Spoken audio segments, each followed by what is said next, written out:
So yeah, we are a program of the Department of Energy's Vehicle Technologies Office.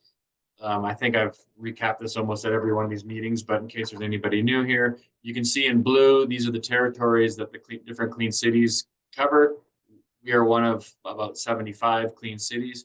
Our region is unique in that we don't cover a city or a state specifically. We cover sort of a region, and which encompasses Wyoming, Montana, and part of Idaho. And we do work a little bit beyond that graphic there.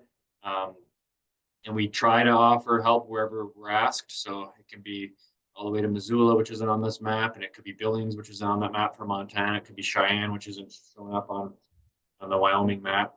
Um, and so what we do is we promote alternative fuels and offer information, resources to help develop strategies to reduce emissions. We have a great network of individuals, companies, municipalities, Department of Energy, NREL. We have a lot of resources and a great network, so we can find answers for a lot of questions that people may have. So as I mentioned here just earlier, we are considering an expansion for Montana-specific clean cities. So right now, I'm doing stakeholder engagement. I was in Missoula on last Wednesday, and I was in Billings on Friday. I'll be back in Missoula this Friday, and then I hope to visit Helena, Butte, and Great Falls in the next coming few months, and meeting with anybody and everybody who has aspirations of using us as a resource to help them learn more about alternative fuels and deploy different fuels. So again, yeah, this is a call to action, I guess, from me for that survey I shared in the chat, looking just for people to fill out that form. It's 5 questions. Just say that if you can use our help, and if you have in the past, and what kind of concerns or projects you might be wanting help with. And so this would be a Montana Clean Cities. We don't know what the logo would be. We don't necessarily know what the name will be, but we would be under the umbrella of Yellowstone-Teton Clean Cities for now, and it would just give us more resources to offer more effective coverage across the whole state. So just a quick recap for anybody who doesn't know what renewable diesel is. And again, this is the 9th iteration, and I have links that I'm trying to post on our website to all the previous talks. So I have about a dozen of these that usually go over a separate topic, but I try to touch on the basics every time, just so people who are new can kind of get caught up a little bit. So renewable diesel, firstly, it's not biodiesel. That's a misconception a lot of people have. It's a chemically equivalent to petroleum diesel. It's just a lot cleaner, and I'll show why that is in a minute. And it can be blended with petroleum diesel in any amount, any ratio you want, a little bit, a lot at any time. It can be blended in the tank, in the vehicle, wherever. Any vehicle that uses diesel can use renewable diesel. And it meets all the same ASTM standards as petroleum diesel does. So it is diesel. It meets all the same specs, and it surpasses petroleum diesel with a lot of them. I highlighted the QR code there. If you want to scan it with your phone right now, you can share that link with anybody who might want just a super basic idea about renewable diesel is. You can share that and say, I went to a talk that talked about renewable diesel. Here's what it is. It's very, very basic. And this on the right is just a handout we've handed out quite a bit. So this is only have maybe 3 or 4 slides here, but this one shows visually and chemically the difference between petroleum and renewable diesel. On the left, you can see petroleum diesel when it's burnt in either a little container or in a small lantern. You can see the soot that comes off. And then surrounding those images, you can see the molecules I've represented. The petroleum diesel makeup is quite more complicated than that, but you can see it's quite a lot more complicated than renewable diesel on the right, which is just a few linear hydrocarbons. There aren't those cyclic or aromatic hydrocarbons that are partly responsible for all that soot and the toxicity and the DPF clogging and all the emissions issues you have with current or newer diesel vehicles. The complex, dirty mixture of petroleum diesel causes all that stuff to foul. It's not nice to breathe in. Diesel stinks if you smell the fuel, unless you love the smell, which you can learn to love. But the renewable diesel doesn't have any smell. It doesn't make really any soot, and it doesn't really clog your DPF as much. So cleaner burning means life cycle emissions, 75% carbon reductions versus petroleum diesel, which in turn can give you lower diesel exhaust fluid consumption, longer diesel particulate filter lives, fewer regens, cleaner injectors, which is all lower maintenance. And again, it's a drop-in fuel, works in all vehicles, uses the same equipment, nothing really changes. I just found out today that we have, so if you go to it's afdc.energy.gov, the Alternative Fueling Data Center, or Alternative Fuel Data Center, and you can find any fuel you're looking after, whether it's biodiesel, CNG, propane, whatever, you can find it there. So if you look up renewable diesel, there's a new retail station in Brooklyn that just popped up. I think he told me, or that guy didn't tell me. I think it's within the last month. And so cool, we have, what's that? That's a 6, 7, 8 state that has joined, making it available. It's been used quite a bit in New York for the last 6 months. New York City is using over 1 million gallons a month, but now it's available at retail, which is cool. So New Jersey, Brooklyn, and we have it in Jackson, Belgrade, and Nampa, Idaho, and then on the West Coast. So that's a recent update. And Matt Leuck's on the call, and he's with NESTE, and this new, or the station in New Jersey is a NESTE branded station. And so I'm assuming NESTE is helping promote that a little bit. So when I called around this morning, the stations that have it, I just wanted to see what the update was on pricing. So in New York, at that Brooklyn station, the renewable diesel is $1.15 a gallon premium. Their diesel there was like $3.10, which seems pretty low, but the renewable diesel was $1.15 more. New Jersey, last time we had this talk, and last time I called, which was maybe in May, it was 13-cent premium. Now it's 24-cent premium over number 2 diesel. Actually, Daniel just sent me the numbers, and I didn't update them, but it's not too far off. Yeah, it's about the same. In Jackson, so in Wyoming, it's 25-cent premium, not 20, so it's similar. And then in Nampa, it's 50-cent premium. So not 20-cent, but 50-cent premium in Idaho.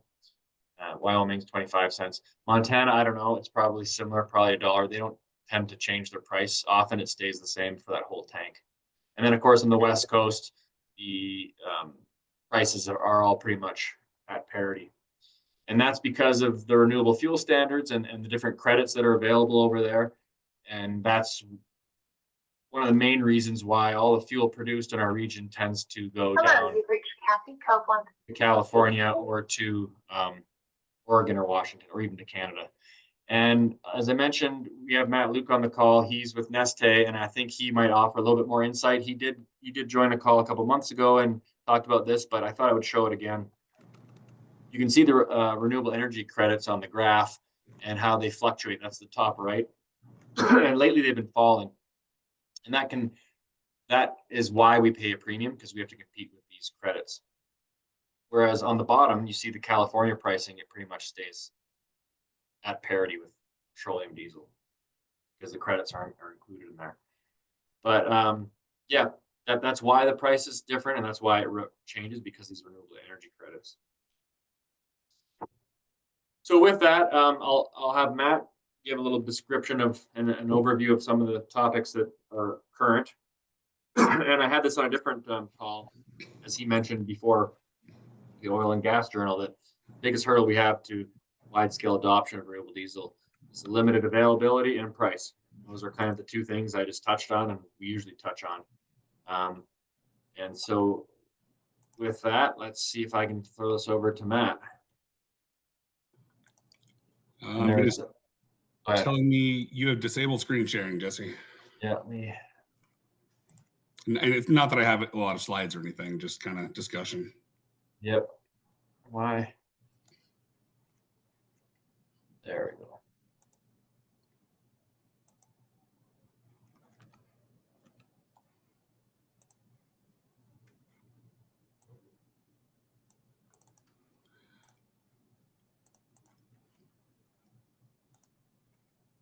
Still can't share.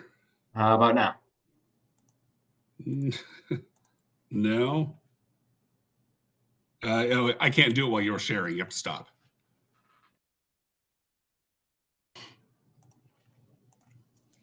Oh yeah, the stop button's on my other screen. There we go. Let's see. All right. So, I mean, I've got a few slides here. I can roll through some facts and some figures if you guys want to see them. You do see a little kid on the screen with a little graphic. Yeah. Okay. NESTE loves that. You know, one of our goal is to create a better, healthier planet for our children. So a lot of our slides are kind of in that realm. You know, one thing Jesse wanted me to talk about was a little about kind of what's coming for the market as we look into 2025 with a lot of legislative changes and just kind of what's happening, generally East Coast, West Coast. One thing Jesse mentioned on that one slide there is that California, Oregon, and Washington are on par basically with fossil diesel because they have their own statewide clean fuel programs in place. So those programs basically, you know, it costs more to make these renewable fuels. The feedstock costs are higher, things like that. So behind the scenes, we don't necessarily always track with the fossil-based product, right? With petroleum diesel, you know, their crude oil could be through the roof one day, and we may be getting great deals on used cooking oil, or you know, animal fat could be through the roof, and you know, West Texas Intermediate has crashed through the floor. So those don't always track together. So these credit programs help us basically offset our increased cost to make the product. And in the states that have the credits, our goal is to go in there at parity with fossil, or you know, plus or minus just a little, depending on logistics, because you know, you can still get a really good fossil product, say in California. We don't need to go in there at $1 premium to do kind of the same work, though we do bring the carbon benefits. The problem is when we decide to sell outside of those states, you know, say if we make the fuel in California and that was the intended market, and then we take it to Idaho or Wyoming or something, we're basically leaving money on the table by doing that. So the premium comes from any producer kind of looking for that opportunity cost, trying to be made whole for what they could have done in a credit incentivized market. So just kind of some background on where that comes from. To kind of get into what Jesse emailed about when he asked me to join in this week, there's a lot going on in the regulatory landscape right now. Before even thinking about the election earlier this year, there's been a program. It's part of the renewable fuel standard. It's called the BTC, the Blender's Tax Credit, and it was first introduced back when it was just biodiesel, and now there's renewable diesel and other stuff on the market. But basically, it allows producers of liquid renewable fuels to collect a $1 per gallon credit. So just every gallon sold in the U.S. would generate a $1 credit, and that goes a long way to making the economics and logistics work. You know, historically, NESTE didn't produce in the U.S. We produced in Europe and in Asia, over in Singapore. So that helped us a lot to justify bringing, you know, 300+ million gallons a year into the West Coast from Singapore.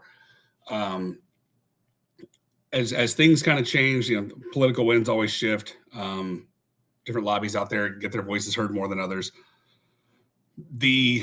As part of the IRA, the Inflation Reduction Act, the BTC, the Blender's Tax Credit, I think was called the 40B provision. They were like, you know, let's get rid of that. It's been around a long time. Let's revamp it and make some changes to it. So the new one is called 45Z. So rather than the Blender's Tax Credit, it's being called the Clean Fuel Producers Credit, CFPC. Couple things to note on that, and let me roll through a slide or two here. So the BTC will expire at the end of this year, and the CFPC will take over January 1st. And one of the notable differences there is in how it views renewable fuels. We won't get into mandated volumes yet, but RINs, it's a whole other story. So long story short, when you look at these values, don't worry about the numbers. On the federal side, you've got the Blender's Tax Credit, right? That's what's going away. There's the Renewable Fuel Standard. Those are your RINs, your Renewable Identification Numbers. That's staying. That's not going anywhere. And then you have these low carbon fuel standards. So imagine now we cross off this Blender's Tax Credit. We replace it with something else. Brad, leave a message. Ignore the green here. Just look at the blue, right? This is the current system. Yeah, Brad. Hey, what's up? Was that to me?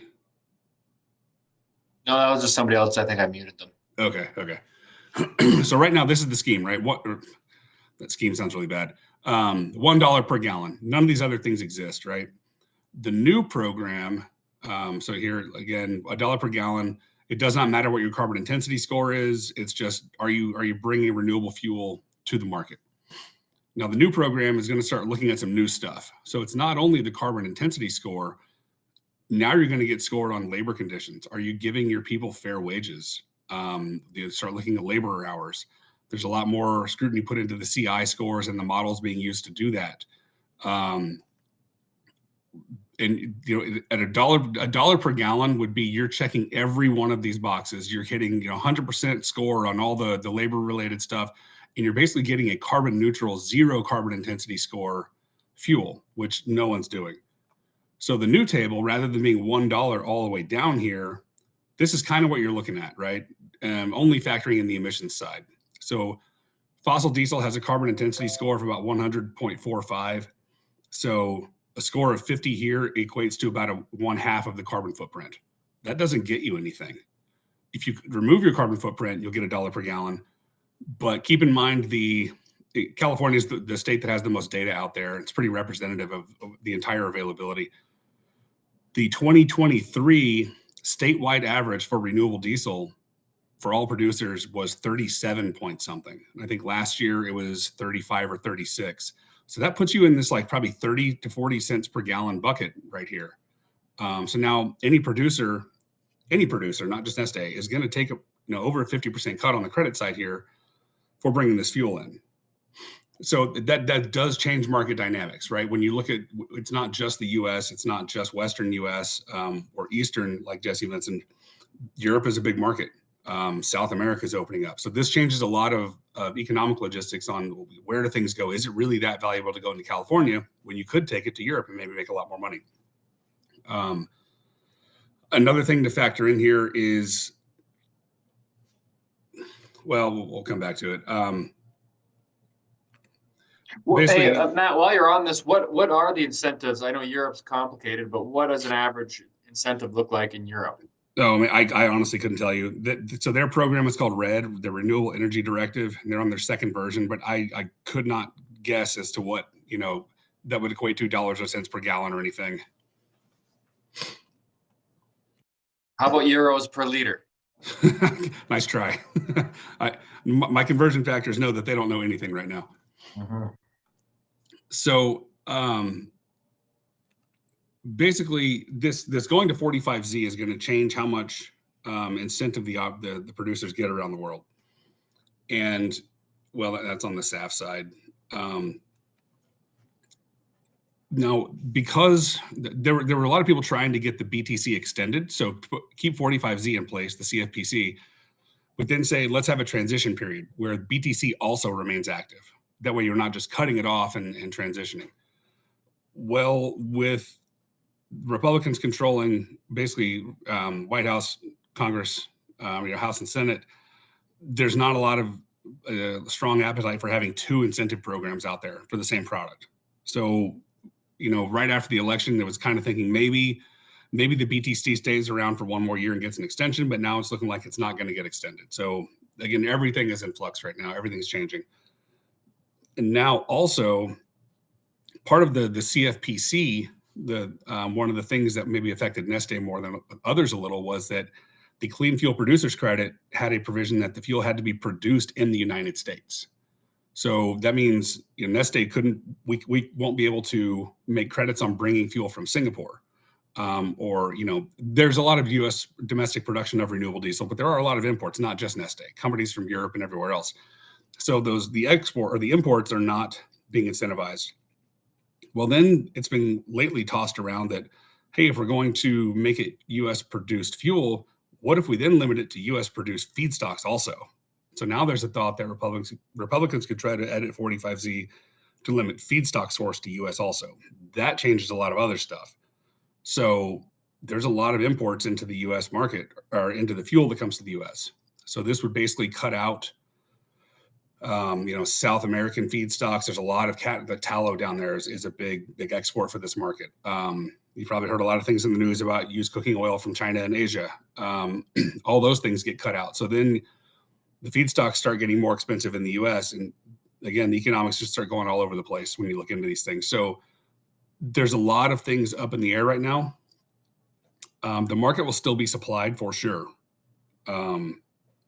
It's just outside of those states that have state programs, which will still keep things not afloat. That's not the right word.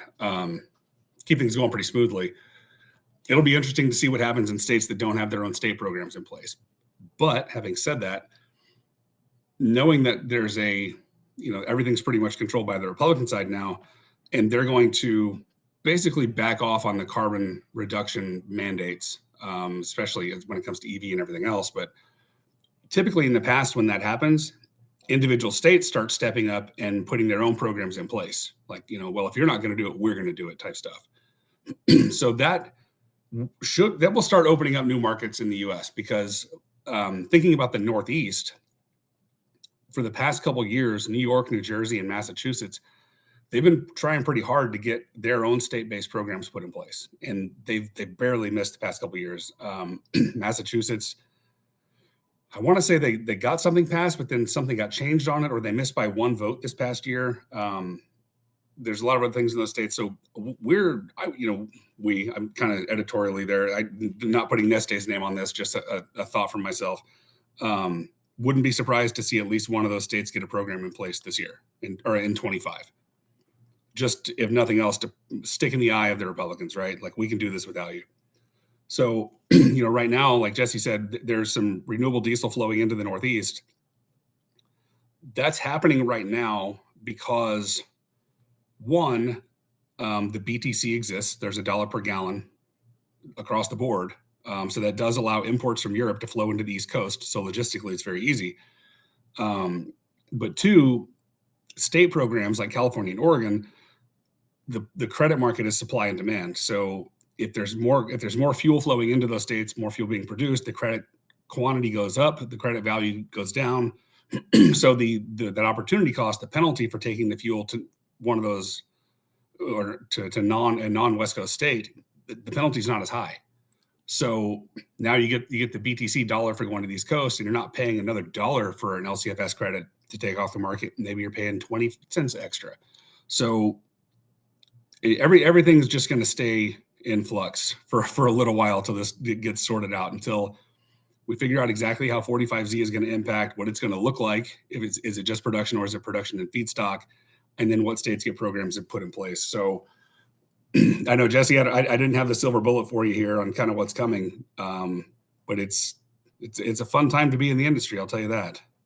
Yeah, so for a producer, the credits, we don't know what's going to happen, and because of that, we don't know where the fuel's going to go. But if the carbon intensity becomes less of an issue moving forward in the next year, that might make the value of these credits go down, which should make it a little less expensive for us up here, right? Like in places that don't have these low carbon fuel standard credits.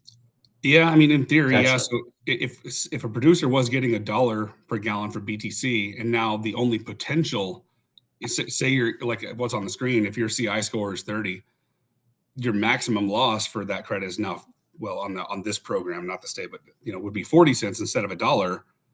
Yeah, it does change things, because you're not.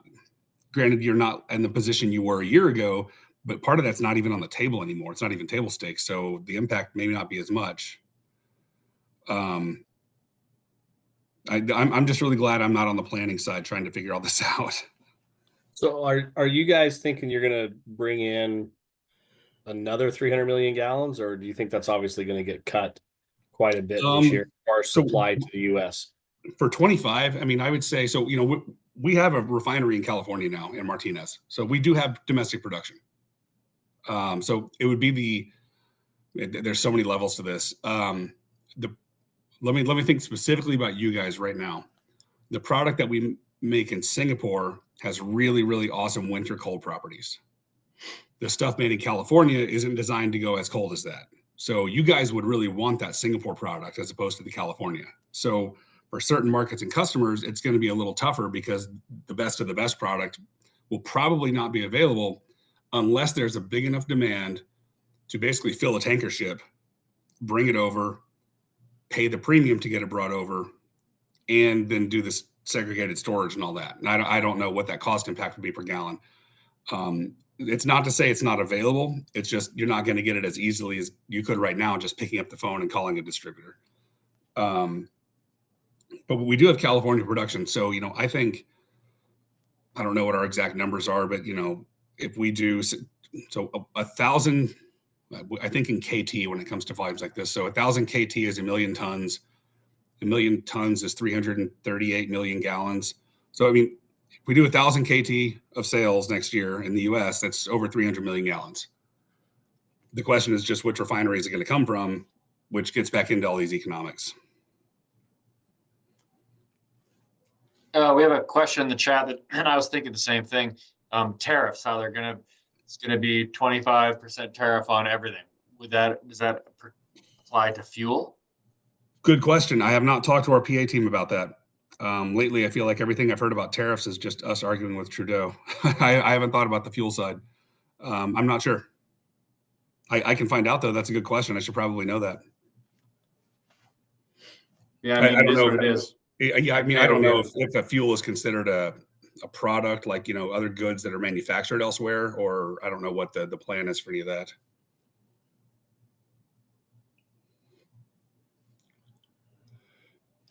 If there are no other questions on credits in the market there, I have a couple other sort of unrelated questions, but I'll give it a second. If we have any other questions. Can I ask one more question real quick, Jesse? Yeah. Okay. From a distributor standpoint, so it's not like the renewable diesel in the Pacific Northwest, Montana, Wyoming, Colorado type area. It's not like that's going to go away. That'll still be produced. It's just not going to be as heavily incentivized to do so, which further complicates the more refined renewable that can run and work in the colder environments is going to have to be cut with petroleum diesel to get those cloud points where we need them to be. That's kind of what I'm guessing. Yep, I would say so. I'm in Anaheim right now at ASTM. So every 6 months, all the ASTM reps from all the companies get together for a week to do all the work we do to vote on fuel specs and changes and all that stuff. I had some chats yesterday with some of the additive guys that we've done some kind of private work with, and then also their public stuff about cold weather, and they're still saying there's no solution. I learned yesterday that actually, you've got additives that can improve cloud point,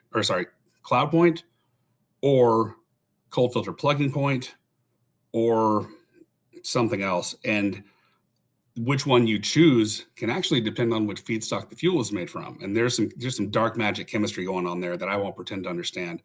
And so when all these refineries can do a constantly varying mix of all feedstocks, because that's how hydrotreating works, it's like, how do you choose the right additive? The additive companies are just as stumped as we are on how to find a good solution that does not involve either a lot of the producers out there, I'm going to say nearly all based in the US, are not optimizing for cold performance. They're optimizing for volume, which means you're not going to get as low of a cloud point as you could if you chose to do that. So this problem's across the board. I'm not really sure how other producers are handling it right now. And you're right, the solution is cutting it with fossil with some lighter number one Caro or something, which then cuts into your on the customer side, your carbon intensity reduction. If you guys were trying to put that in an ESG report or something else, it feels like everything's a trade-off these days. I don't know if I like it that much. Since you have the SAF numbers here, I know SAF had quite a premium in California and elsewhere. So will that premium go down quite a bit then? Because I think it was like $6 premium from Jet A that I saw at one point. I think it'll go down for sure. But then there's also the supply and demand issue. There's not a lot of SAF being made around the world. There's a lot of airlines who want to use it to meet their own internal mandates. So it may be a competition issue because there's not going to be a whole lot next year. But yeah, I think the premium will drop a little because now there's going to be more of incentive to produce it, because in the past the incentives just weren't there for SAF. But yeah, I've heard similar numbers on the dollar per gallon premiums, and it's pretty crazy to me. Yeah, and that's why, at least with our Montana Renewables in Great Falls, they don't want to send, or I don't know how I would explain it. They don't want to push the production towards a nice cold flow renewable diesel. They'll keep that yield to keep it in the SAF side, because it's assumed if you put a little bit of that SAF into the renewable, it's going to have really great cold flow properties. But you could keep it in the SAF side and make less renewable, and the premium was there. I think that was partly why. Yeah. Yeah, I mean, there's a trade-off for sure, because like when you make SAF, you have to start off making renewable diesel. So it's almost like your renewable diesel that you could sell to the diesel truck market then becomes a crude feedstock for your SAF production, and then they're going to distill some of that out, do some extra isomerization, and then just distill off some stuff. And a byproduct's not the right word, but a byproduct of SAF production is actually just renewable diesel, because you can't. Once you take the light ends off to make SAF, you're still left with a lot of your feedstock that was originally renewable diesel anyway. But so, yeah, it depends on when we did our Singapore refinery expansion that's online this year. Our first initial unit designs in both sites in Europe and Singapore weren't really thinking about SAF. It was for diesel. So we would have to make the renewable diesel and then do extra work on it and then send it to distillation, like all these separate facilities to get it done.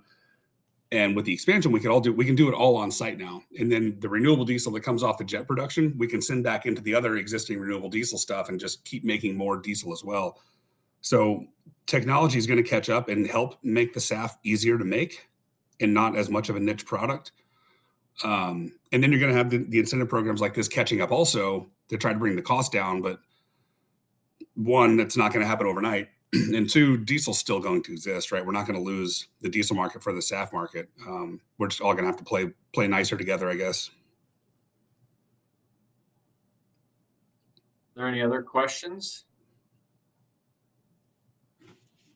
I have a question. I know going up the West Coast, NESTE uses distributors. So if I want to get NESTE product, I have to find a distributor that will come into my area.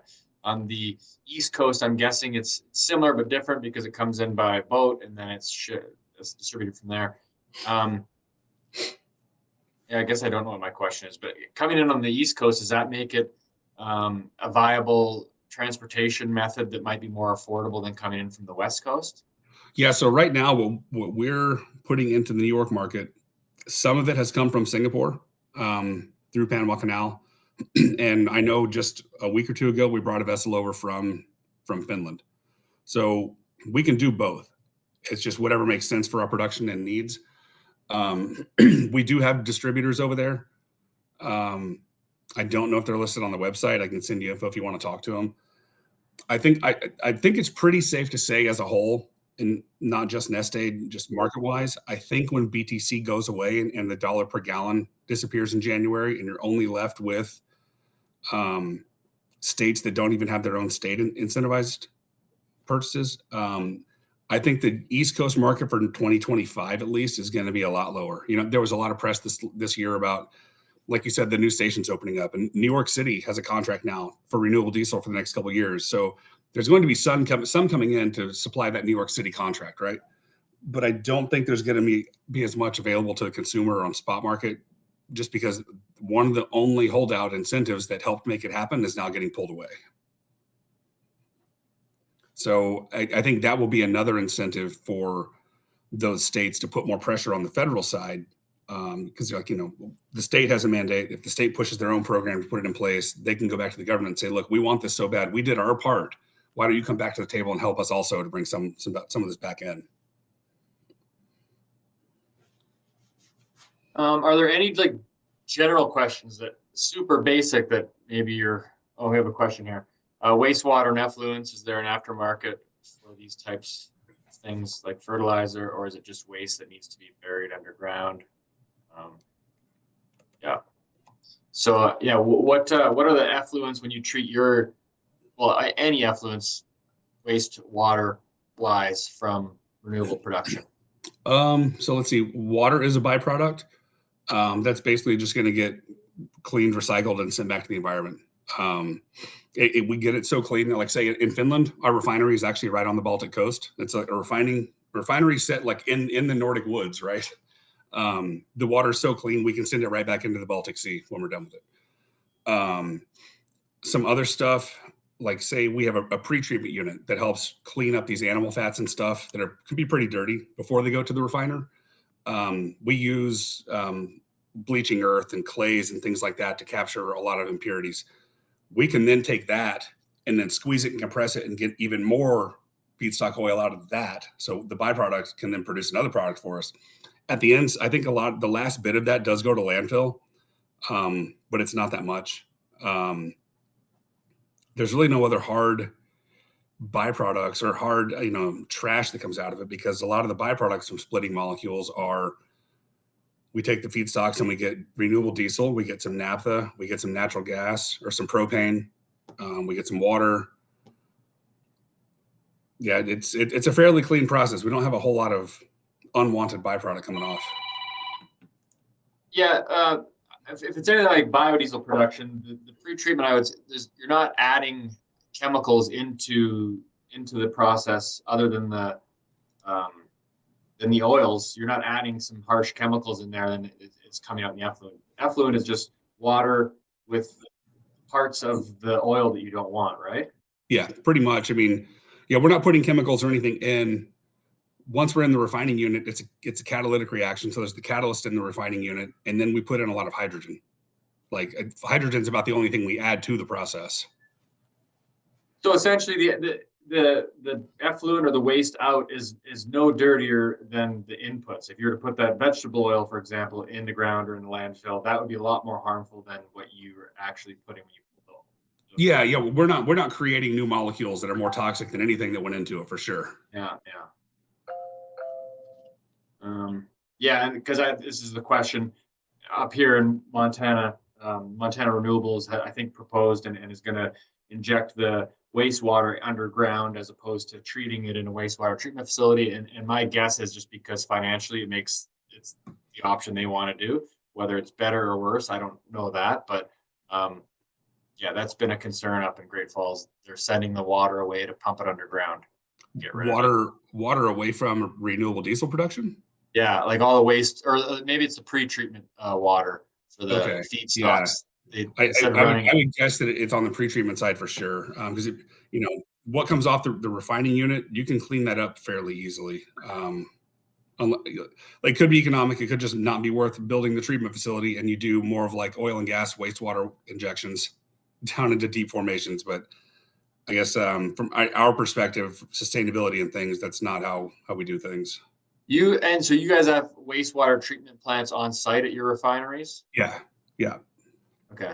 And I think Great Falls doesn't have that. Yeah. So even in Martinez in California, we've got wastewater treatment on site, and it'll flow through all the treatment and then back out into, it's not San Francisco Bay, but it's like that marshy area on the north side of the bay up there, if you've ever driven through there.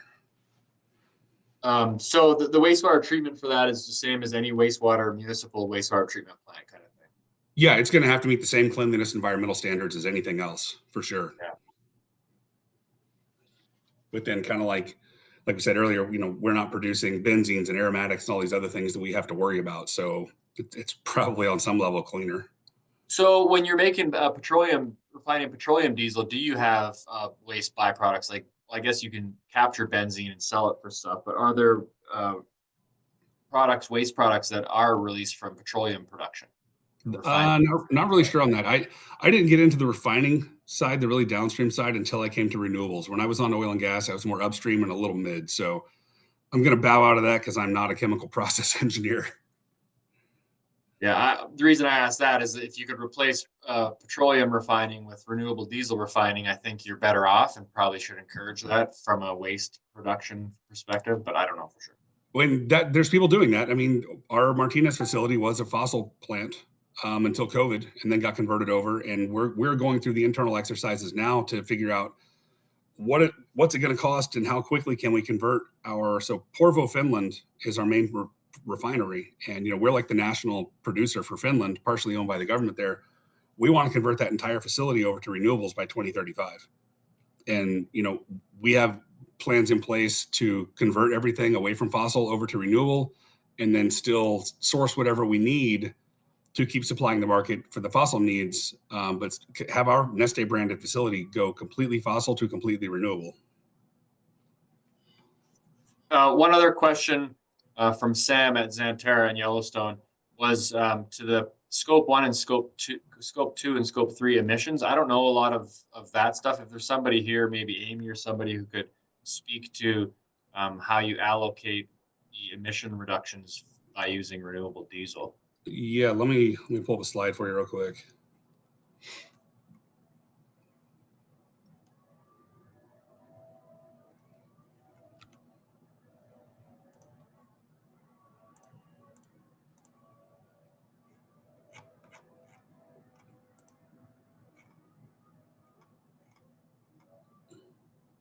So let's see.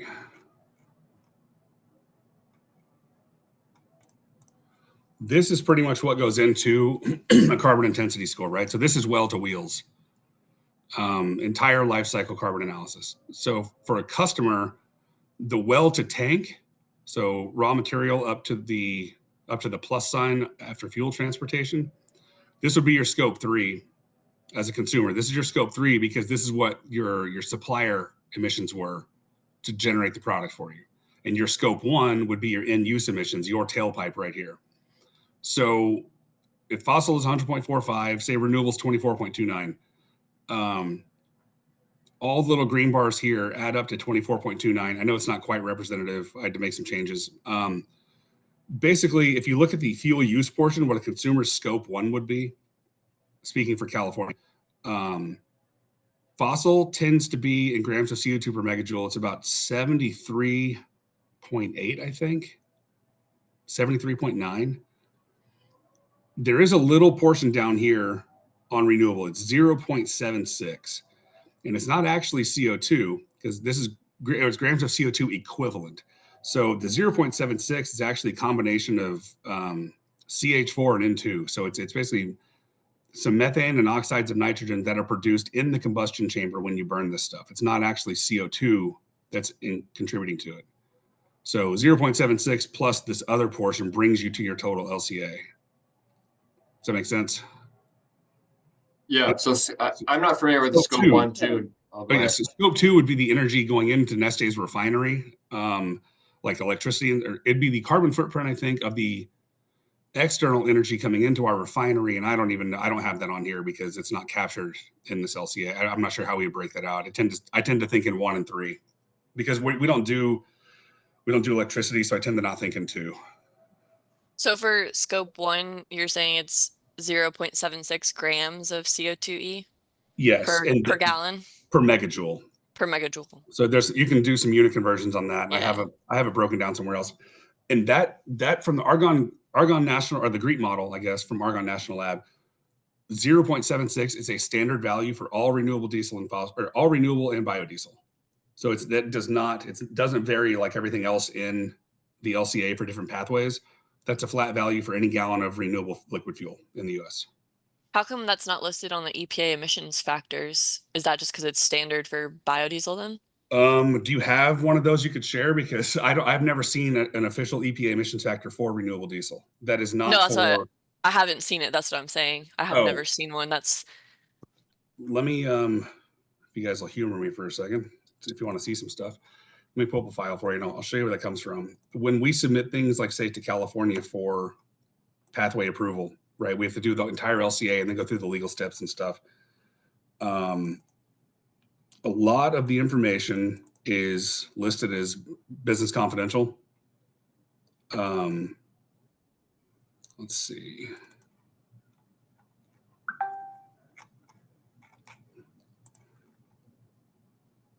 One second. I know I've got this file somewhere.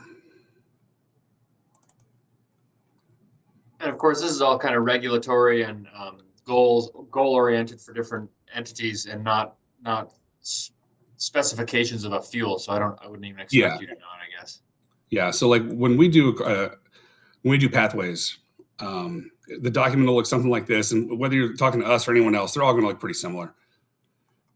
Information about the different feedstocks that can be used. So like, where we source, actual scores, things like that are pretty proprietary. Basic process overview.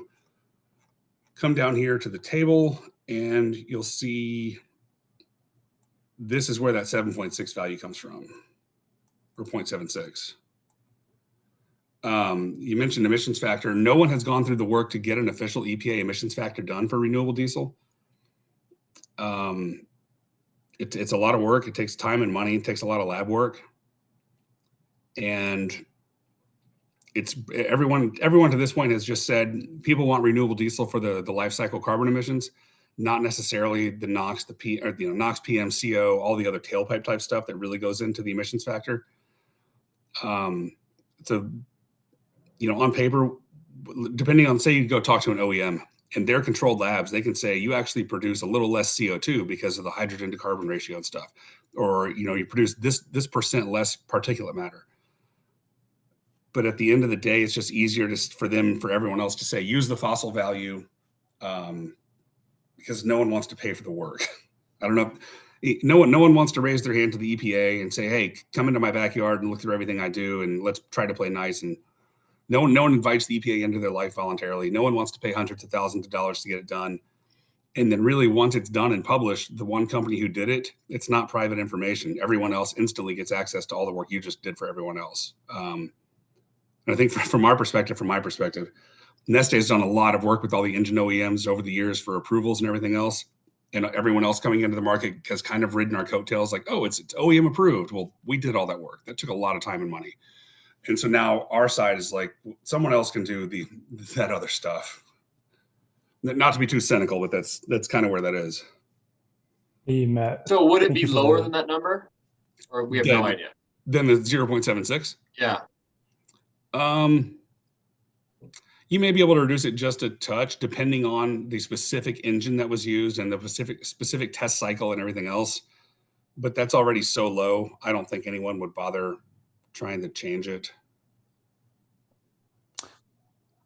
Hey, Matt, thank you for going through that detailed response.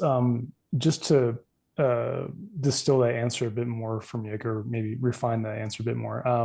So if we were to take the emissions factor for regular number 2 diesel, and maybe that's wherever that megaton number is, and then times that by 0.76, that would give us a rough estimate of emissions. Is that kind of a fair way to phrase that? You have to do the conversion to megajoules to MMBTU. No, let me pull something up. And I did this a couple times for some people, and then I ended up just screenshotting it, and I just copy and paste this to everyone who needs it. One second, let me share this.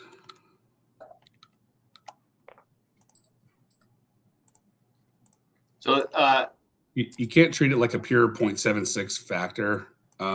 You've got to convert grams of CO2 per megajoule. You need to know your densities, your energy densities also.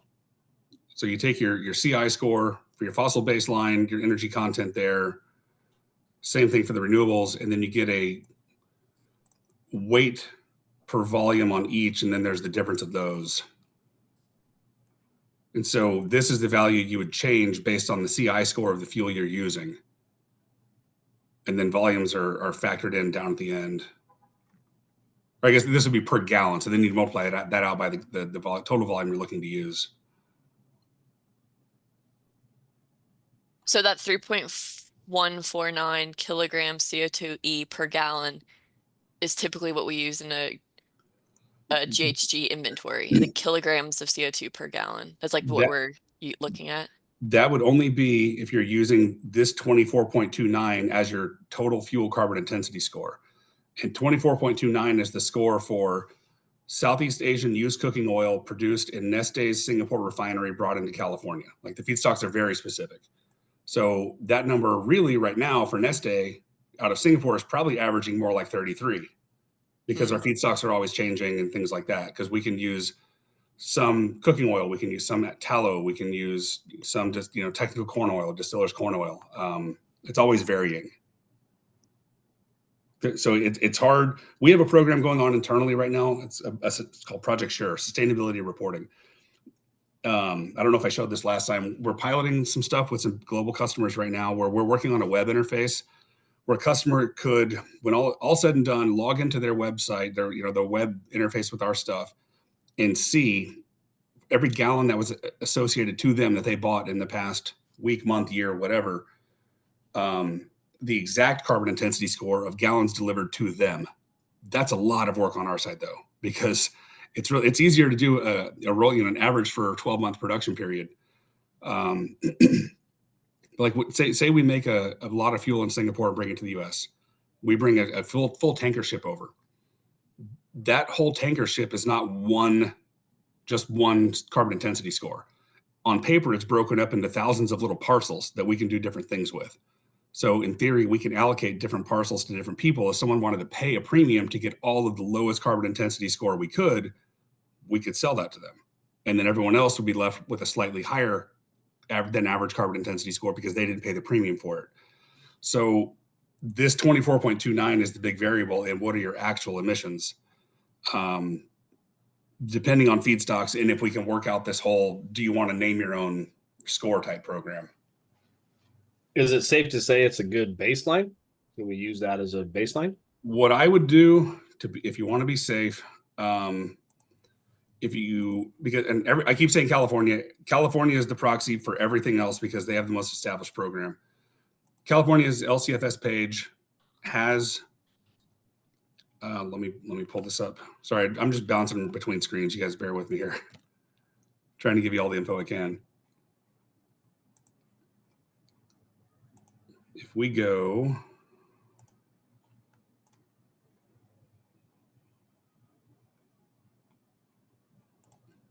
let's see,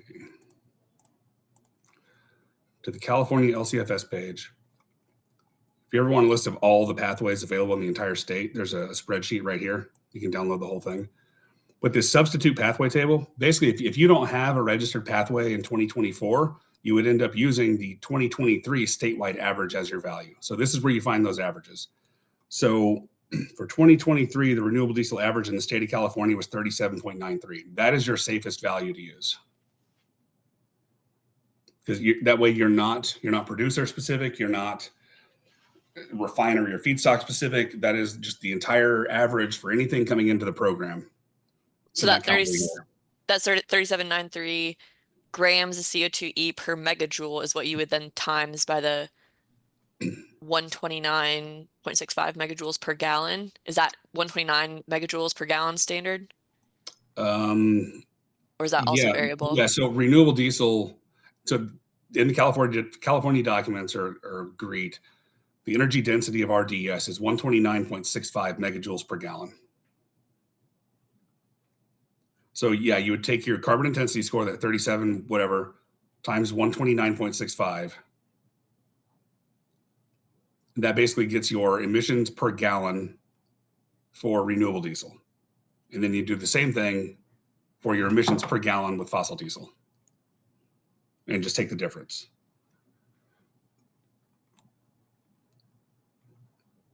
So on fossil, it's 100.45 grams per megajoule, 134.47 megajoules per gallon. So based on that average California standard, it looks like the emission factor in kilograms per gallon would be around 4.92. That sounds right. Sounds a little bit better. More average than your best, kind of. Within the ballpark, yeah. Somewhere for something, yeah. Yeah, I know it's a lot of work for the EPA emission factors, but that's what we're all using for our greenhouse gas inventories. So we've been looking at this. Our sister resort is I think one of your pilot sites for your new platform. The NESTE platform. So they've been benefiting from how many gallons they've been seeing, things like that. But since we don't get NESTE, we're struggling to figure out our own too. Gotcha. So I don't know, was my screen actually shared when I pulled this up? Could you guys see this? Yes. 3793? Okay, just making sure.